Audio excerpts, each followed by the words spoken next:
आज हमारा जो टॉपिक है लेक्चर नंबर 9 का बेसिक मैथमेटिक्स का, जो कि है फैक्टर्स एंड मल्टीपल के ऊपर। सबसे पहले हम बात करेंगे फैक्टर्स का। जैसे कि अगर मैं सिंपल सा एक एग्जांपल लूँ, मैंने कहा कि मेरे पास ये एक नंबर है, मुझे इसके फैक्टर निकालने हैं। अब 15 के जब मुझे फैक्टर निकालने होंगे, अब वो फैक्टर्स के लिए वो नंबर जिनका टेबल 15 के ऊपर पूरा पूरा आएगा वो इसके फैक्टर होंगे। सबसे पहले वन तो हर एक नंबर को डिवाइड करता है, उसके लिए वन तो फैक्टर होता है हर एक नंबर का।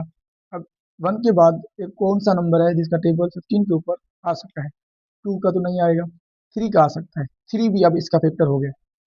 थ्री के बाद क्या कोई और नंबर है जिसका 15 के ऊपर टेबल लगे? हाँ सर, एक नंबर है जो कि है फाइव। चलो, ये फाइव भी हमने लिख दिया, ये फाइव भी इसका फैक्टर है। फाइव के बाद और कोई नंबर? सर ये खुद, ये भी इसका फैक्टर है। याद रखिएगा ये सारे के सारे जो है ना, one three five and 15 are the factors of 15। एक चीज याद रखिएगा, जब यहाँ पर प्राइम नंबर आता है, प्राइम नंबर जैसे कि टू, थ्री, फाइव, सेवन, 11, तो उनके जो फैक्टर्स होते हैं, या उनके जो डिवाइजर होते हैं, एक ये वन होता है, ये वो नंबर खुद होता है, इनके अलावा और कोई भी इनके फैक्टर नहीं होते, जस्ट टू फैक्टर होते हैं। चलो वो बात हमने पढ़ ली थी पहले ही अपने लेक्चर में। अब ये है कि फैक्टर्स निकालने के जो हमारे पास मेथडोलॉजीज हैं वो कौन कौन से हैं। हमारे पास दो मेथड्स हैं फैक्टर्स को सोल्व करने के लिए, एक मल्टीप्लिकेशन मेथड है, दूसरा हमारे पास डिवीजन मेथड है। चलो हम बात कर लेते हैं एक मेथड का। जैसे कि अगर मैं कहूँ कि मेरे पास एक नंबर है 16, find the factors of the 16। हम कह रहे हैं कि 16 के फैक्टर फाइंड करें। अब 16 के फैक्टर फाइंड करने के लिए चलो हमने यहाँ पर इस 16 को जरा यहाँ पर लिख दिया, और हम कह रहे हैं कि find the factors of this 16। अब 16 के जैसे मुझे फैक्टर फाइंड करने हैं, तो सिंपल तरीके से हम कहेंगे भाई, अगर वन का टेबल में लगाऊं 16 के ऊपर, तब भी इसका जो रिजल्ट है वो 16 ही आएगा। ये वन इसका फैक्टर हो गया। अब अगर हम टू को चेक करें, क्या कोई ऐसा नंबर है जिसको हम टू के साथ मल्टीप्लाई करें तो इसका रिजल्ट 16 आना चाहिए? टू एट ज़ा 16, हाँ सर 8 है, टू एट ज़ा 16 आ जाएगा। क्या इसके अलावा कोई और नंबर है जिसका हम टेबल लगें तो इसके ऊपर आए? हाँ सर, एक और नंबर है जो है फोर। अगर हम फोर को मल्टीप्लाई करें फोर के साथ, तो इसका जो रिजल्ट है वो भी 16 आएगा। ये इसके फैक्टर है। इनके अलावा कोई और नंबर है जिनको टेबल लगे? मेरे ख्याल से सर नहीं है। नहीं है तो देखें, हमारे पास एक नंबर आ गया वन, दूसरा नंबर आ गया टू, तीसरा नंबर आ गया फोर, चौथा नंबर आ गया एट, और ये 16 खुद। These are the factors of 16। ये 16 के सारे फैक्टर्स हैं। ये जो मैंने तरीकेकार अप्लाई किया, इस तरीकेकार को हम कहते हैं मल्टीप्लिकेशन। ये मल्टीप्लिकेशन का मेथड है कि find the factors by using multiplication method, ये होता है।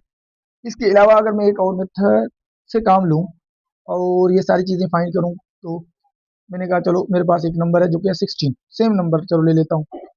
अब 16 के हम फैक्टर निकालेंगे किसी और तरीके से, जिसको हम डिवीजन मेथड कहते हैं। डिवीजन मेथड, कौन सा मेथड? Division method. अब division method, D M, division method, इसको हम कहेंगे M a multiplication method. Okay. अब क्या हमारे पास, चलो यहाँ पर 16 के हम फैक्टर निकाल रहे हैं, तो हमने 16 लिखा और डिवाइड लिखा, डिवीजन। क्या ऐसा नंबर है जिसको हम इसके साथ डिवाइड करें तो रिजल्ट जे कुछ भी आए, मतलब कंप्लीटली इसका टेबल लगे? सर एक तो वन है, क्योंकि वन हर एक को डिवाइड करता है, इसका रिजल्ट 16 आया। क्या 16 को किसी और नंबर का टेबल लग सकता है? मतलब हम डिवाइड कर सकते हैं किसी और नंबर के साथ 16 को? हाँ सर, टू, इसका रिजल्ट 8 आएगा। क्या टू के अलावा? सर हाँ, एक और नंबर है, हम पढ़ के आए हैं, चार, तो इसका रिजल्ट क्या आएगा? सर चार। क्या और नंबर? सर एक है, जो कि है ये खुद। अब 16 को 16 का टेबल लगाए तो ये बना गया। अब अगर आप जरा गौर करें, ये जो नंबर आए हैं ये सारे के सारे इसके फैक्टर हैं, और यहाँ पर भी ये सेम टू सेम निकले हैं। जैसे कि वन आया, फोर भी है, एट भी है, और 16 भी है। दीज आर फैक्टर्स, ये फैक्टर हैं। किसके फैक्टर हैं? सर ये फैक्टर हैं 16 के। ये बात हमें समझ में आ गई होगी। अब जरा आप गौर करें बेटा, हमने फैक्टर्स तो निकाल लिए, ये मल्टीप्लिकेशन मेथड बताया आपको, ये डिवीजन मेथड बताया। ये जो फैक्टर्स निकले हैं वो लिमिटेड थे, काउंटेबल थे, या इसे कहें कि एक सेट जो कि फाइनाइट सेट से ताल्लुक रखते थे। अगर हम फैक्टर्स का एक सेट बनाएं तो ऑलवेज फाइनाइट सेट ही बनेगा। देखिए one four two, one two four eight 16। ऐसे ही अगर हम बात करें, अब मैं यहाँ पर लिखने जा रहा हूँ मल्टीपल्स, जो मल्टीपल्स हैं, जो कि हमारा ये टॉपिक है मल्टीपल्स वाला। अच्छा, मल्टीपल्स क्या होते हैं? बेटा, जो मल्टीपल्स होते हैं किसी भी नंबर के, वो इनफाइनाइट में नहीं हो सकते। सर कैसे? जैसे कि हमने बात की 2 की। अब 2 की अगर मैं मल्टीपल्स फाइंड करूँ, तो 2 का टेबल पढ़ते जाएँ। जैसे कि 2, 2 टू ज़ा 4, 2 4 ज़ा 6, 2 4 ज़ा 2 4 ज़ा 8, 2 3 ज़ा 6। ये अब चलते जाएँगे। सर ये कहाँ तक जाएँगे? ये इनफाइनाइट में ही तक जाएँगे। ये 2 4 6 8 जो हैं, ये सारे इसके मल्टीपल हैं, 2 के मल्टीपल हैं। कोई हमसे 3 के मल्टीपल पूछे, तो सर आप कहेंगे 3, 3 टू ज़ा 6, 9, 12, ऐसे चलते जाएँगे। ये सारे के सारे इसके मल्टीपल होंगे 3 के। ऐसे 5 के अगर हम मल्टीपल देखें, 5 आएगा, 10, 15, सर ये चलता जाएगा।